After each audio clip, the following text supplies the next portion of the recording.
আসসালামু আলাইকুম। সবাই কেমন আছেন? আশা করি ভালো আছেন। নতুন একটা হেলমেট কিনলাম, টর্কের ইভো সিরিজের হেলমেটটি। এটার সাথে আমার গোপ্রো ক্যামেরাটি ইনস্টল করলাম। এখন একটা টেস্ট রাইড দিচ্ছি। টেস্ট রাইডটি কেমন হয়, ভিউটা কেমন পাচ্ছি সেটা একটু দেখার চেষ্টা করছি। টর্কের এই হেলমেটটি অনেক ভালো সুবিধা আছে, যদিও প্রাইসটা আমার জন্য মিড রেঞ্জ, কারণ আমি এর চেয়ে হাই দিয়ে কেনার পক্ষে না হেলমেট। এই ৩,২৫০ টাকার টর্কের ইভো হেলমেটে যে ধরনের ফেসিলিটিস আছে সেটা আমার জন্য সব কিছু বিবেচনায় ওকে।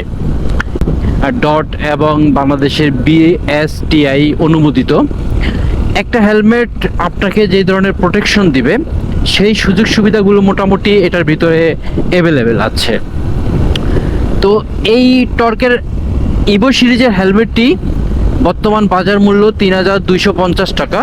এই হেলমেটটিতে গোপ্রো মাউন্ট করার পর কেমন ভিউ পাচ্ছি সেই বিষয়টা হয়তো বা আপনারা এখন দেখতে পাচ্ছেন। তো অবশ্যই কমেন্ট বক্সে লিখে জানাবেন ক্যামেরার পজিশন, ভিউ এবং আপনাদের কাছে ওভারঅল কেমন লাগছে।